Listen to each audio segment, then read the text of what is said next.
Good morning. Gyanodaya classes आपका हार्दिक स्वागत करता है। और जिस तारतम्य में हम लोग तैयारी करने के लिए तैयार हुए हैं, उस तारतम्य में तैयारी की बहुत ही अच्छी शुरुआत हो चुकी है। चैप्टर 1 रिवीजन बाधा रिवीजन बैच कंप्लीट हो चुका है। चलिए आइए स्टार्ट करते हैं। चैप्टर 1 तो कंप्लीट हो चुका। इस बाधा रिवीजन बैच के क्रम में हम चैप्टर 2 की ओर चल चुके हैं। एक सेशन हमारा हो चुका है। पार्ट 1 आप देख चुके होंगे। सामान्य वन लाइनर यह जानकारी आपको पहुंच गई है। तो हम आशा करते हैं कि आप बेहतर ढंग से तैयारी कर रहे होंगे, जिसका कोई भी तोड़ नहीं। उस तैयारी को आप एकदम कंटिन्यू बनाए रहिए, जिससे आपका जो भी सिलेबस है, जो भी सिलेबस कंप्लीट नहीं हुआ था वो कंप्लीट हो जाए और जो कंफ्यूजन थे वो दूर हो जाए। हम हर वीडियो में कह देते हैं कि कंफ्यूजन, जो भी कंफ्यूजन है आप बेहतर ढंग से करते रहें, हमको कमेंट में बताते रहें। हम आपको बेहतर तरीके से, बेहतर जो संदेह है आपका, जो कंफ्यूजन है वो दूर करते रहेंगे। कोई भी टॉपिक है, किसी भी क्लास के स्टूडेंट हो, चाहे वो 10th के हो, चाहे वो 12th का हो, चाहे वो 5th का हो, चाहे 8th का हो, तो इस तरह से हम बेहतर करते चलेंगे। चलिए आइए पार्ट 2 स्टार्ट करते हैं। बहुपद का पार्ट 2 अब आता है। इस पर बहुपद की घात, बहुपद की घात पर हम चर्चा कर लें, फिर कुछ क्वेश्चन स्टार्ट करेंगे। हमने पिछले सेशन में एक SW भी होमवर्क भी दिया था, आपने किया होगा, आपके एग्जाम्पल का है ना। बहुपद की घात क्या होती है, तो बहुपद की घात हम देख लेंगे क्या होगा।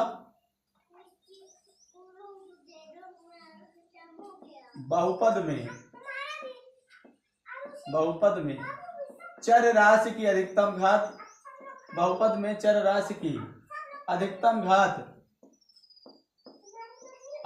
घात ही, चर राशि की अधिकतम घात ही बहुपद की घात कहलाती है। चर राशि की अधिकतम घात ही बहुपद की घात कहलाती है। अधिकतम घात ही बहुपद की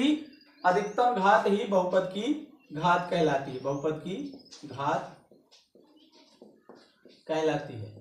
अब ये जो बहुपद की घात है, अभी स्पर्श नहीं होगा, हम बहुपद लिखते हैं। जैसे हम एग्जाम्पल लिख दिए कि 2x स्क्वायर प्लस 1, तो इसकी घात क्या हो जाएगी, घात हो जाएगी कितनी, 2। चर राशि की अधिकतम घात, चर राशि x है, x की अधिकतम घात 2 है। फिर यदि मान लीजिए हम लिखते हैं 2x cube plus 4x square minus 3x plus 1 लिख दे, तो इस बहुपद की घात क्या हो जाएगी, तो सबसे अधिकतम घात, हम सबसे बड़ी घात देखेंगे, तो सबसे बड़ी घात कितनी है, 3 है। ये ऑप्शन में आता है, इसलिए मैं बता रहा हूं। बहुपद की अधिकतम घात 3 है, तो ये हो जाएगा, चर x की अधिकतम घात 3 है, तो ये हो जाएगा। एक एग्जाम्पल और ले लेते हैं। जैसे हम कह दिए कि 2x square plus x minus 1 है, तो इसकी घात क्या होगी, तो इसकी घात हो जाएगी कितनी, 2 हो जाएगी। यदि हम कह दें कि ये बहुपद है, कौन सा, ये एक लिख दें, इसकी घात क्या हो जाएगी, चर राशि की अधिकतम घात है। यहाँ घात में कुछ जब नहीं दिखता है तो वहां 1 लिख लेते हैं, तो बहुपद की घात क्या हो जाएगी, 1 हो जाएगी। इस तरह से अब एक और प्रश्न आता है कि कितने पद का बहुपद है, तो बहुपद को अभी इसको भी देख लेते हैं। जैसे मान लीजिए हम लिख दिए कि x प्लस 1, तो इसमें कितने पद का बहुपद है, तो ये हो जाएगा द्विपदीय,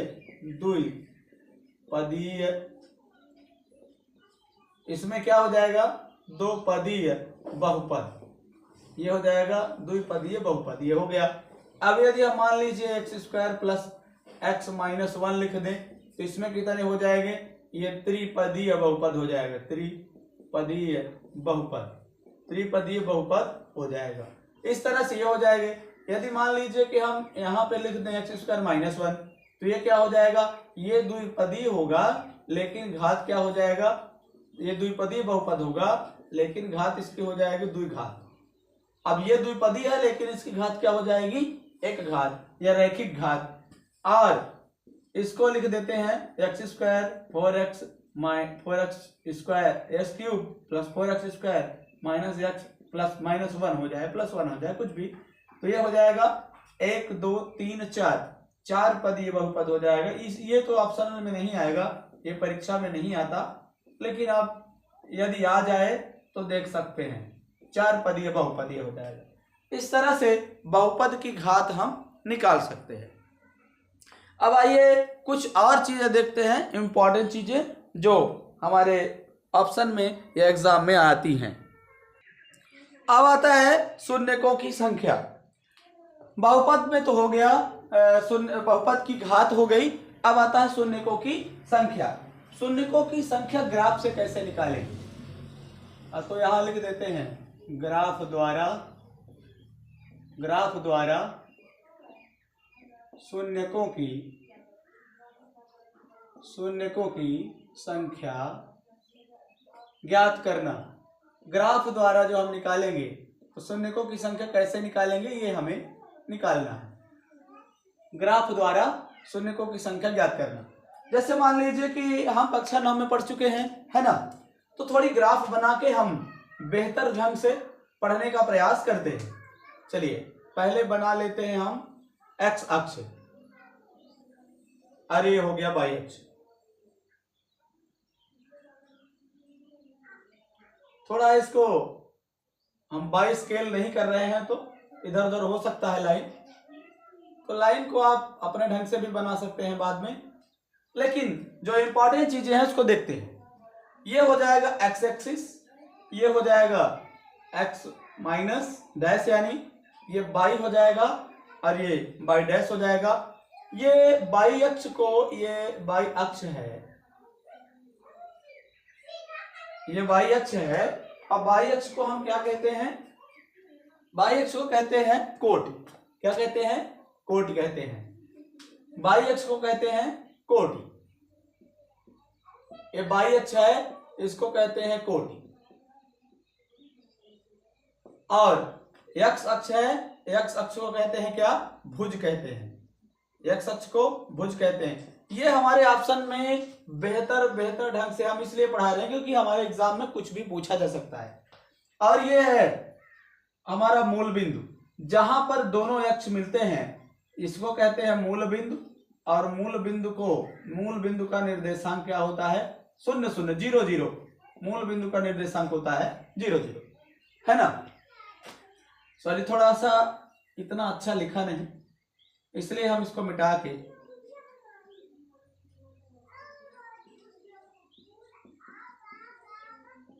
ये है मूल बिंदु 0 0, ये ठीक है। मूल बिंदु 0 0 है जहां पर दोनों अक्ष मिलेंगे, एक्स अक्ष और वाई अक्ष, उसको कहेंगे मूल बिंदु। अब चलिए देखते हैं।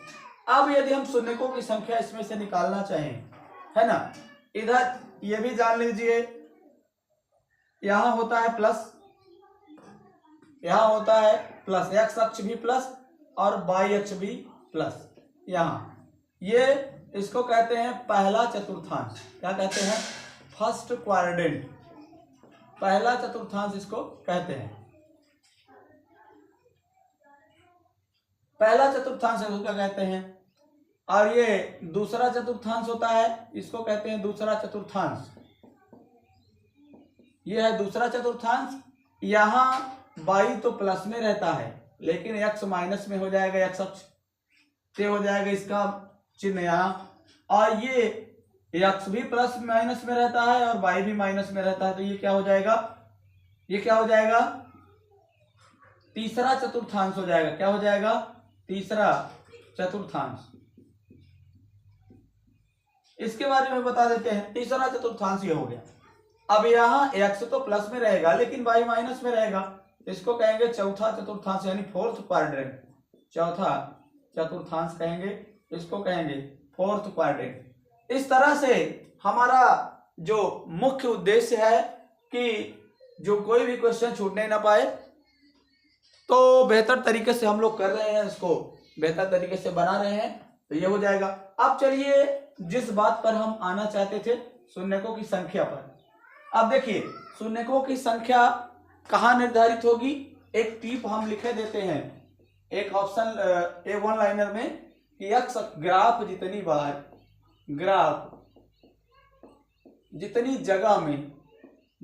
जगह पर एक्स अक्ष को प्रतिच्छेद करे, ग्राफ एक्स अक्ष को जितनी जगह पर प्रतिच्छेद करेगा उतनी ही शून्यकों की संख्या होगी। कितनी होगी? एक्स अक्ष को जितनी जगह पर प्रतिच्छेद करेगा शून्यकों की संख्या उतनी ही शून्यकों की संख्या होगी। इतना हमें एक नॉलेज रखना है, एक वन लाइनर लिखना है कि जितने जगह पर एक्स अक्ष को काटेगा उतने जगह पर क्या होगी, उतने हमारे पास क्या होंगे, शून्यक होंगे। मान लीजिए बाई है, बाई डैश ये बाई अक्ष है और ये एक्स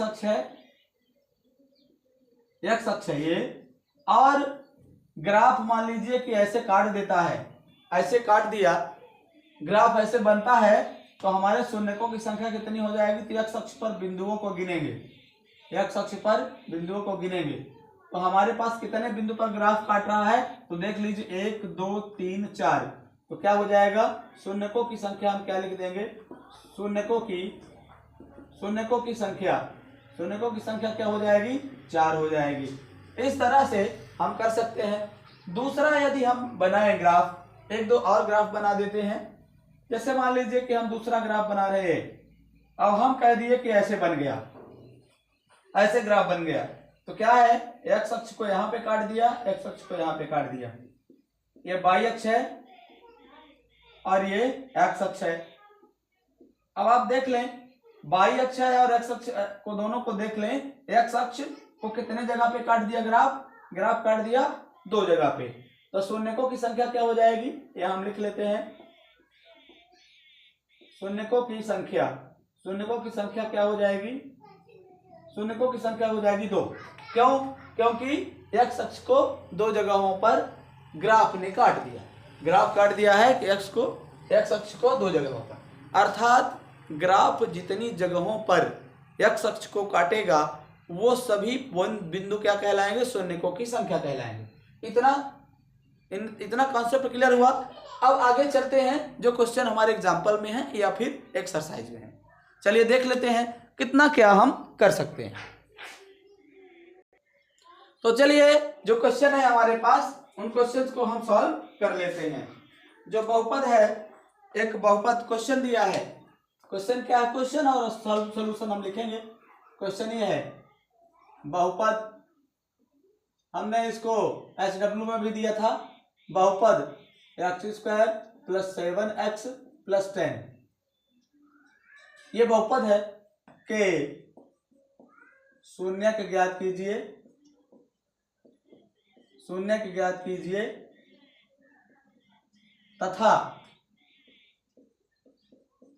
तथा शून्यकों व गुणांकों के बीच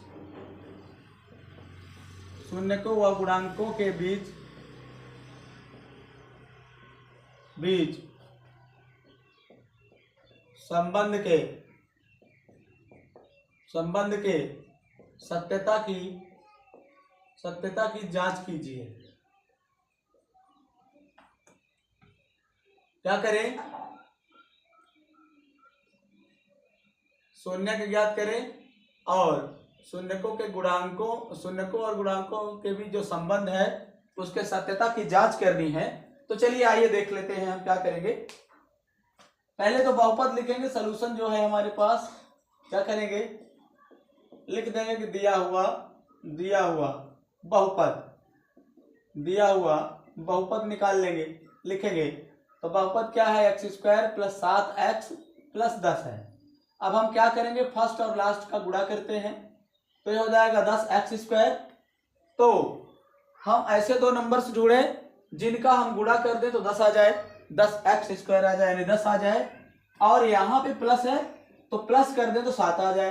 तो हम क्या कर देंगे, 5 और 2 और 5 और 2 कर लेंगे, तो क्या हो जाएगा, ये x² हो जाएगा। 7 को लिख देंगे 5 + 2, x है तो x, और 10 को लिख देंगे 5 × 2। आगे हम क्या कर लें, x² ये हो जाएगा, ये प्लस का और x का गुणा हो जाएगा तो 5x हो जाएगा, और + 2x हो जाएगा, +5 × 2 हो जाएगा। इतना आप जानते हैं।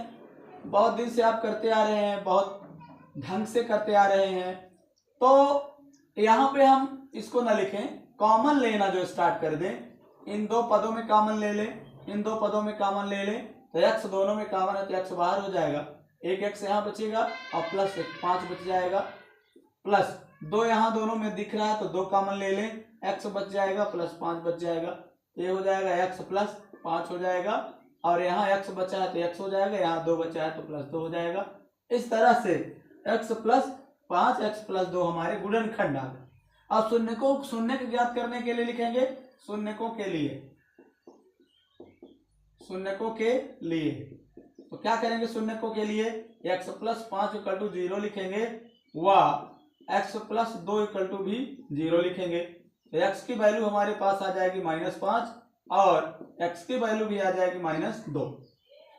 तो यदि बहुपद के शून्यक मान लेते हैं, यदि बहुपद के शून्यक क्या हो, शून्यक अल्फा व बीटा हो, बहुपद के शून्यक अल्फा व बीटा हो, तो अल्फा पहला शून्यक हो जाएगा -5 और दूसरा शून्यक हो जाएगा -2। अब हम क्या कर ले, जो बहुपद है तो द्विघात व्यापक द्विघात बहुपद से तुलना करेंगे, दिए हुए बहुपद की तुलना, दिए हुए बहुपद की तुलना द्विघात व्यापक बहुपद से, व्यापक बहुपद से, बहुपद ax² plus bx plus c से करने पर तुलना जब करेंगे, तुलना जब कर लेंगे तो क्या हो जाएगा, एक ही जगह पर है हमारा एक, यहाँ एक चाहे तो लिख सकते हैं, एक ही जगह पर है एक, b की जगह पर है क्या 7 है, b की जगह पे 7 है और c की जगह पे +10 है, तो ये हो जाएगा। अब हम क्या निकाल लें, संबंध जो निकालना चाहते हैं शून्यकों और गुणांकों के बीच संबंध, तो a b और c जो है तो इस बहुपद के गुणांक है, तो गुणांकों के बीच संबंध यदि ज्ञात करेंगे तो क्या लिखेंगे, शून्यकों का योगफल, शून्यकों का योगफल निकालेंगे, शून्यकों का योगफल हो जाएगा alpha plus beta equal to -b upon a होता है। तो ये हो जाएगा कितना, अल्फा का मान हमारे पास कितना है, अल्फा का मान है -5 और ये प्लस रहेगा, अब बीटा का मान है -2 इक्वल टू हो जाएगा -b, b का मान है 7 और a का मान है 1, तो ये हो जाएगा कितना -5 प्लस माइनस का गुणा होगा तो -2 और ये -7, तो हम जब जोड़ेंगे -7 बराबर -7 हो जाएगा, अर्थात शून्यकों का संबंध सत्य है, जो योगफल संबंध है तो सत्य, अर्थात हम लिखेंगे यहाँ पर कि संबंध, सॉरी यहाँ पे जब बिंदी लगाएंगे इतना नहीं लिखेंगे, संबंध सत्य है, ये हो जाएगा शून्यकों का संबंध। और शून्यकों का क्या निकाल लेंगे, शून्यकों का गुणनफल निकालेंगे, शून्यकों का गुणनफल ये हो जाएगा अल्फा गुणा बीटा और ये होता है c अपान a, तो अल्फा का मान हमारे पास -2 है और बीटा का मान है -2, सॉरी अल्फा का मान है -5 और बीटा का मान है -2, तो c का मान हमारे पास है 10 और a का मान है 1, तो c ये हो जाएगा -5 अब गुणा -2 कर लेंगे, सॉरी माइनस लिखते ही नहीं है, माइनस का हो जाएगा प्लस, अब 5 में 2 का गुणा हो जाएगा तो 10 हो जाएगा, यहाँ भी 10 है हमारे पास, तो 10 बराबर 10 होता है, तो ये भी क्या हो जाएगा, संबंध सत्य हो जाएगा। इस तरह से सत्यता की जांच करेंगे, संबंध सत्य है। इस तरह से कंप्लीट क्वेश्चन सॉल्व हुआ। इस तरह हम बेहतर ढंग से किसी भी क्वेश्चन का परिणाम, किसी भी क्वेश्चन को हम इसी तरह से सॉल्व करेंगे। यदि शून्यक निकालने को कहेगा तो शून्यक निकालेंगे केवल यहाँ तक, बोल लेंगे कि शून्यकों का योगफल, या गुणनखंड करने को कहता है तो यहाँ तक निकालेंगे, गुणनखंड हो जाएगा। और जब संबंध की जांच करने को बोलता है तो शून्यकों के योगफल का संबंध की सत्यता की जांच करेंगे और शून्यकों के गुणनफल के संबंध की सत्यता की जांच करेंगे। यदि दोनों बराबर नहीं आते हैं तो संबंध सत्य नहीं होगा, यदि दोनों बराबर नहीं आएंगे तो संबंध सत्य नहीं होगा। इस तरह से यह क्वेश्चन कंप्लीट होता है। चलिए अगले क्वेश्चन की ओर हम देखते हैं और करते हैं। चलिए तो अब कुछ क्वेश्चन ऐसे दिखा देते हैं जो शून्यकों का योगफल और शून्यकों का गुणनफल दिया है, तो उसको कैसे सॉल्व करेंगे। तो क्वेश्चन लिख लेते हैं। शून्यकों का योगफल बहुपद ज्ञात द्विघात बहुपद ज्ञात कीजिए। क्वेश्चन क्या है, द्विघात बहुपद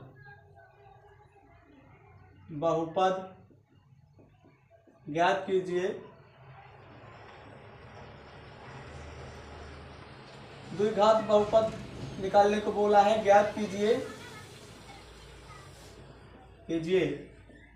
जिसमें शून्यकों का योगफल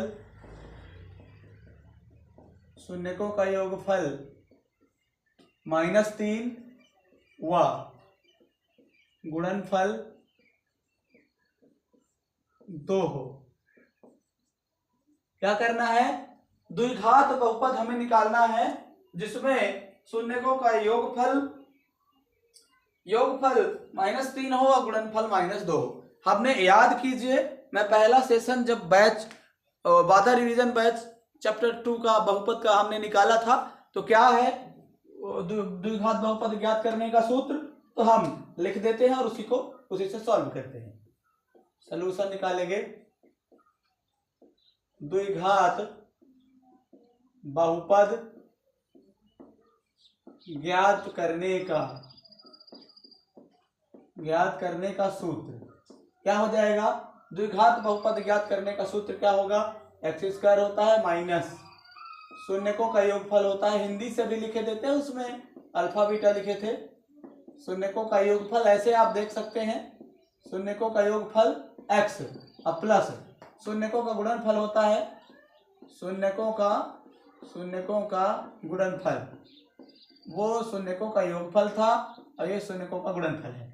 तो ऐसे ही हम कर लेंगे, यहाँ x² लिखेंगे माइनस लिखेंगे और शून्यकों का योगफल हमारे पास कितना दिया है, शून्यकों का योगफल दिया है -3, शून्यकों का योगफल दिया है -3।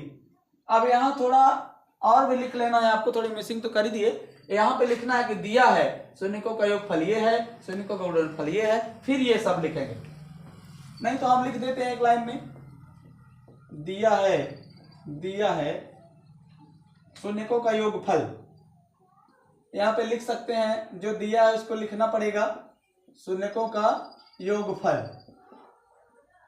हल में सॉल्यूशन में और शून्यकों का गुणनफल यहाँ भी लिख लेंगे, शून्यकों का गुणनफल क्या लिख लेंगे, शून्यकों का गुणनफल। ऐसे हम बना लेंगे कि लिखा हुआ है, फिर यहाँ लिख देंगे। अब देखिए शून्यकों का योगफल हमारे पास 3 है, यहाँ x है तो x लिखेंगे, प्लस शून्यकों का गुणनफल 2 है तो 2 लिख लेंगे। इसी को सॉल्व कर लेंगे, हमारा आंसर आ जाएगा माइनस माइनस प्लस हो जाएगा, 3 में x का मल्टीप्लाई होगा 3x होगा, प्लस 2 है, यही हमारा क्या हो जाएगा, आंसर हो जाएगा। अभिष्ट जो द्विघात बहुपद हमें चाहिए था, ये द्विघात बहुपद मिल गया। क्या मिल गया, x² + 3x + 2। अब चलिए कुछ दूसरे क्वेश्चन की ओर देख लेते हैं जो किसी टाइप के क्वेश्चन है।